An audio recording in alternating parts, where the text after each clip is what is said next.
Yo creo que estaba yo acompañando a mi marido, que era arquitecto, a comprar unos materiales de construcción. Y en ese almacén había un poco de camas recostadas contra la vitrina, y afuera en la calle había camas. Entonces llamé a mi marido, le mostré la cama y le dije, ¿la compramos?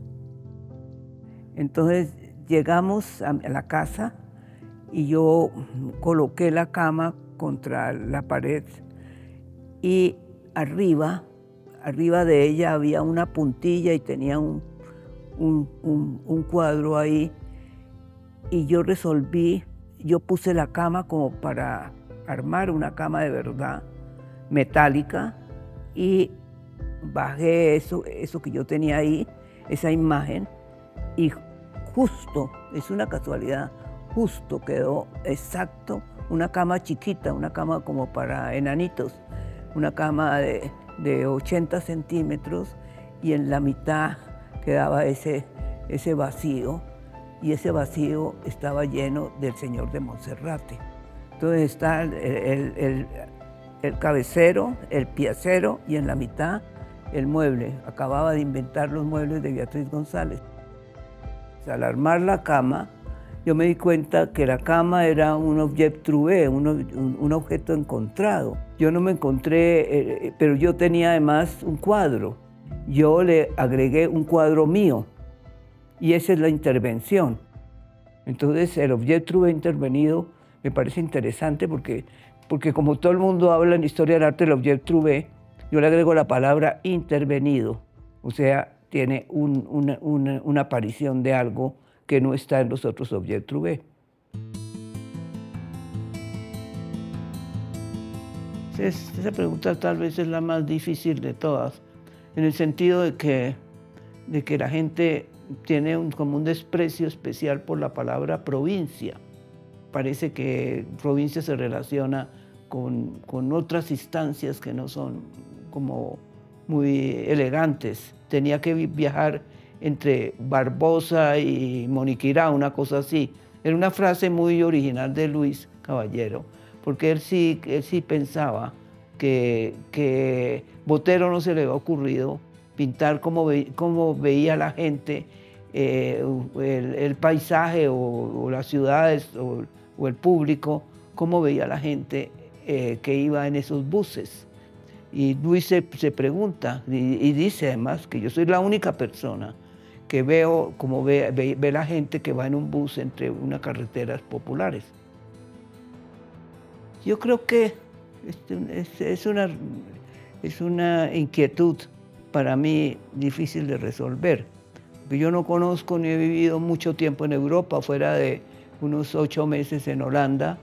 No sé realmente, yo no me puedo como abrogar la mirada del europeo hacia mi obra. Lo único que sé es que ser de provincia era menospreciado en una época. Y me parece que cuando yo me declaro una pintora de provincia, ya no tenía ese carácter de menospreciado, ya era como se convierte como eso es lo que pienso yo, en una categoría artística. Pero es una categoría artística que no es comprendida en Europa. Yo todavía creo que mi obra no es aceptada en Europa. Llega un presidente como Turbay, que era un presidente que hacía el ridículo, que era un presidente que aparecía en los periódicos no haciendo cosas dignas de un presidente. Fue un presidente que que le dedicaron mucha gráfica en los periódicos. Entonces tuve la oportunidad de guardar, de cortar, de ver cómo se transformaba la figura de un ser humano a través de la fotografía de prensa. Entonces esa situación de un presidente que permite que se lo retraten de muchas maneras, es ese momento. Ese momento es un momento muy beneficioso para mí, porque el presidente ya no estaba no estaba recto como todo presidente en su escritorio, sino él se movía. Todas esas situaciones de cambio de la manera de ejercer el poder eran bastante críticas, y eso me gustó mucho y pude trabajar afortunadamente a partir de un presidente así. Hubiera sido un presidente serio, yo creo que yo no hubiera llegado tanto, ¿no? Sí. Porque ese presidente le gustaba mucho viajar, retratarse con mujeres. Entonces él sale en una serie de señoras que los iban a acompañar a un evento y estaban muy elegantes ellas. Entonces esa foto me llamó la atención porque en la parte de arriba de la foto de las señoras había una cortina. Yo estaba haciendo distintos objetos. Cuando vi arriba la cortina, dije, la cortina es la cortina. Si yo iba a hacer una cortina, ya la cortina estaba grabada ahí encima de las señoras. Entonces eso es toda una combinación de cosas, tanto de título como de figuras que me van dictando qué es lo que yo debo hacer, me están dictando los cambios.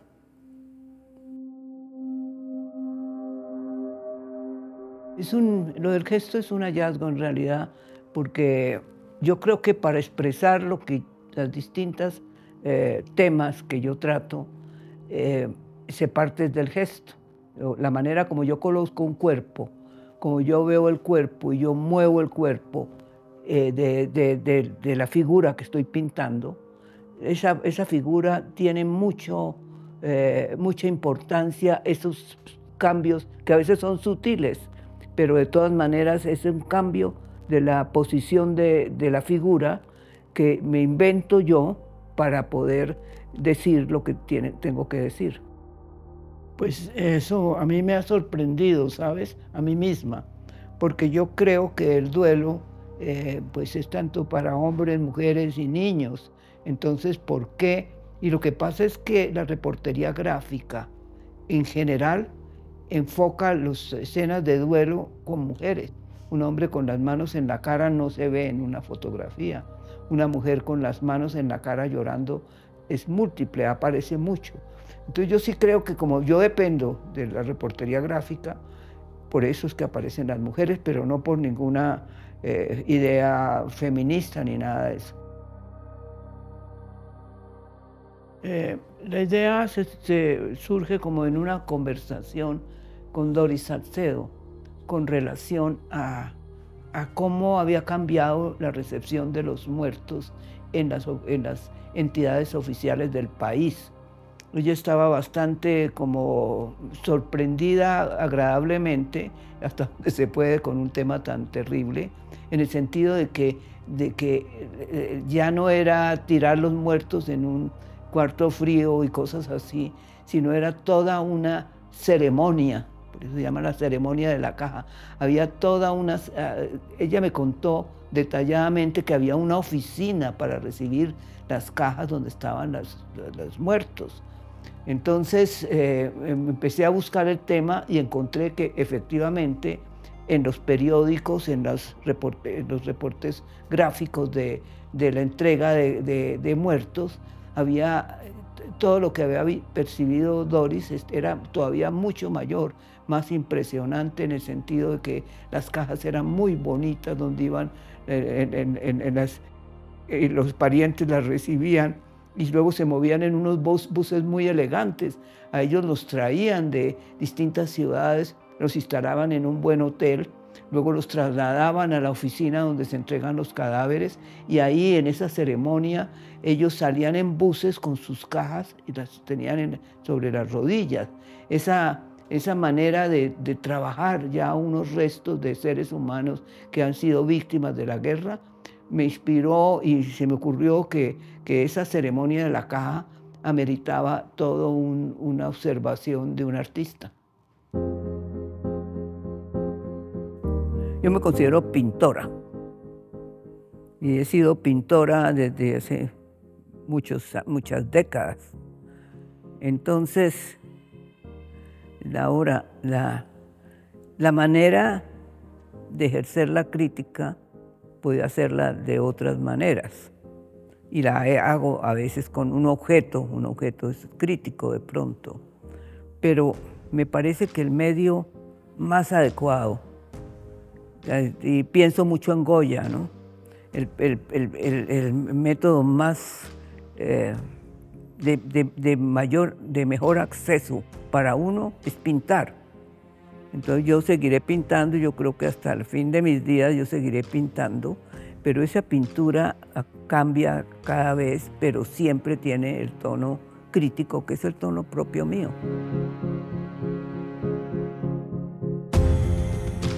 Pues, yo llegué al tema del duelo pues, de una manera muy curiosa, porque llego a través de un presidente que era muy alegre, pero en el país estaban sucediendo sucediendo cosas que no eran muy claras. Tenía claro, eso sí, que no quería pintar la muerte tal cual de cruda es. Ya lo habían hecho otros artistas, pero yo sí quería pintar el momento en que unas personas vivas cambian su destino.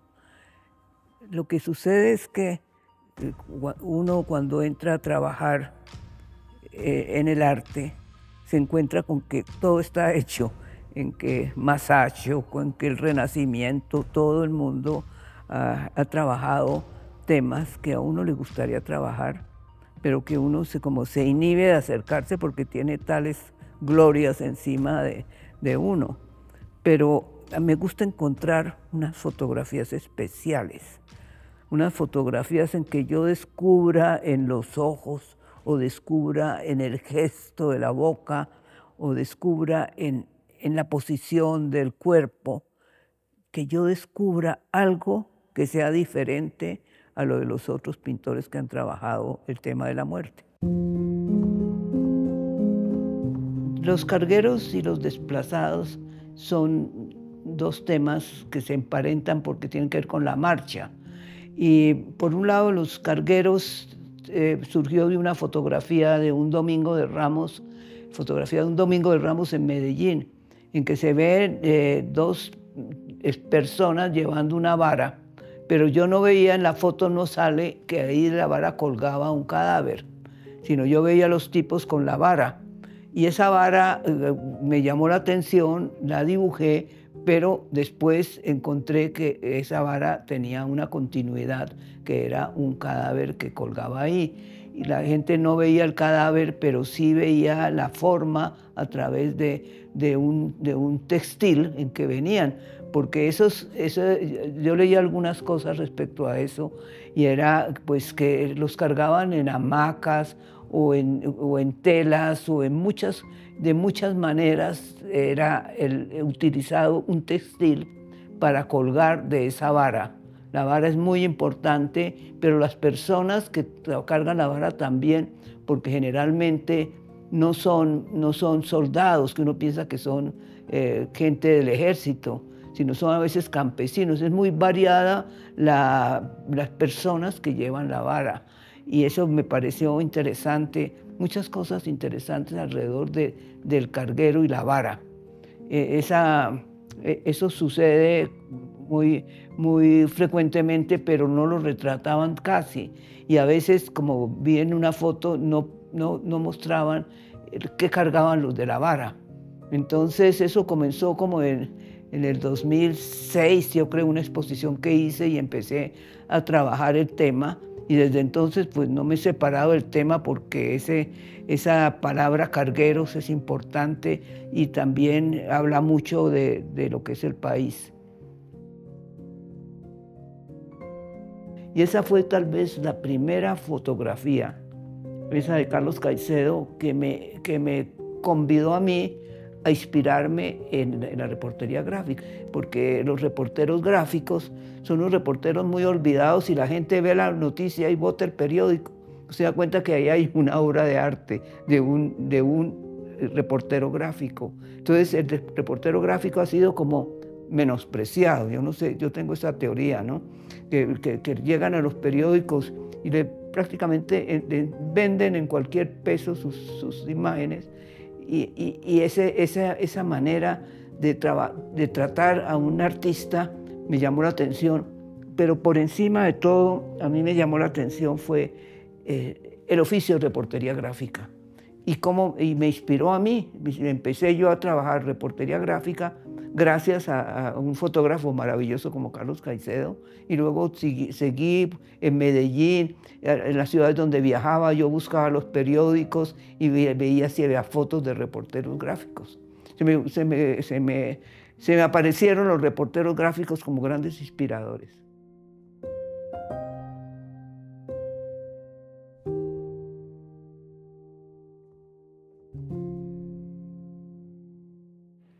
Yo creo que el color tiene una influencia en mi pintura, pero es una influencia local, porque yo soy de provincia, y en provincia hay la gente le gustan mucho los colores vivos. Lo que sucede es que allá hay una catedral, una iglesia, que por dentro el sacerdote que la dirigía resuelve pintarla de varios colores como si fuera un mural. Pinta las bancas, pinta el piso, lo escoge de unos colores especiales. Entonces, cuando yo iba a la iglesia en esa época, que quedaba cerca a mi casa, encontraba la iglesia fascinante. Yo me volvía feliz mirando la cantidad de colores en las columnas. El sacerdote quiso hacer por dentro algo así, no una capilla Sistina, sino una capilla que tuviera como el espíritu de la ciudad, y a la ciudad le gustaba el color. Y por ejemplo, la cúpula tiene 3 colores. Tiene un verde, 2 verdes, pues un verde esmeralda, 2, y tiene en la mitad vino tinto. Y a mí el color vino tinto me gusta mucho, entonces yo encontraba verde, vino tinto, y yo miraba todo el tiempo estos colores. Pues eso por un lado. Por otro lado, es una ciudad, por su situación, permite tener unos arreboles bellísimos, unos colores naranjas, azules. Entonces yo creo, por un lado, la iglesia de la Sagrada Familia se llama, pues, por los colores que tiene. Y en segundo lugar, los atardeceres de Bucaramanga. Mi papá me llamaba y me decía, venga la niña para ver el atardecer, y nos sentábamos los dos en el balcón para ver el atardecer, porque son muy especiales. Entonces yo sí pienso que el ambiente de mi ciudad, el medio ambiente, permitió que me gustaran los colores. Esos son secretos. Pero hay una cosa que es de verdad, que cuando voy a pintar, me coloco frente al bastidor y entrecierro los ojos, así, entrecierro los ojos pensando cuál es el color que voy a usar. O sea, cuando yo voy a empezar a trabajar, por esa acción ya he decidido qué color va a ser. Entonces es un color muy meditado, un color que está establecido desde que voy a comenzar a pintar. Entrecierro los ojos y pienso, aquí debe ser azul de tal tono, o aquí debe ser verde esmeralda, o así. Yo decido, antes de comenzar a pintar, el color que voy a usar.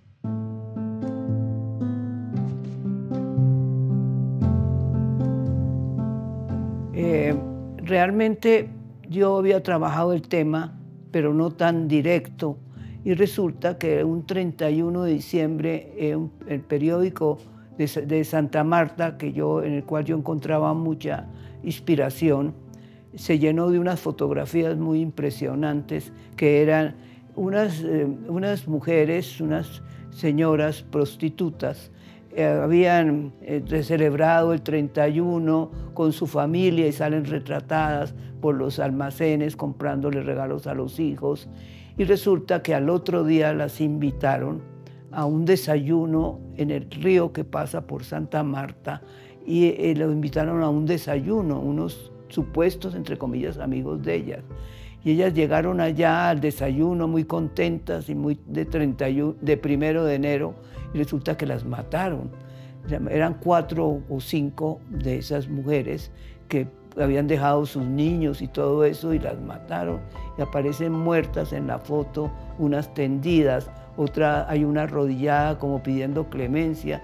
Entonces fue para mí muy duro ver el periódico con esas fotografías y empecé a trabajar el dibujo, pero días después sale una contraparte del tema y ya no tenía que ver con ellas, en una población cerca de la Sierra Nevada, en que están unos indígenas bailando felices, porque el gobierno le ha devuelto las tierras que ellos habían pedido al gobierno, creo que el gobierno de Santos. Ellos reciben la propiedad de la tierra y están felices tocando instrumentos y bailando.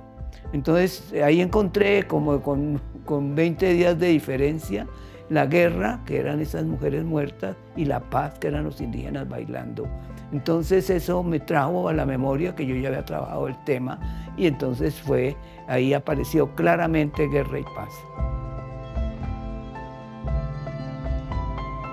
No, yo siempre protesté cuando me llamaban artista política.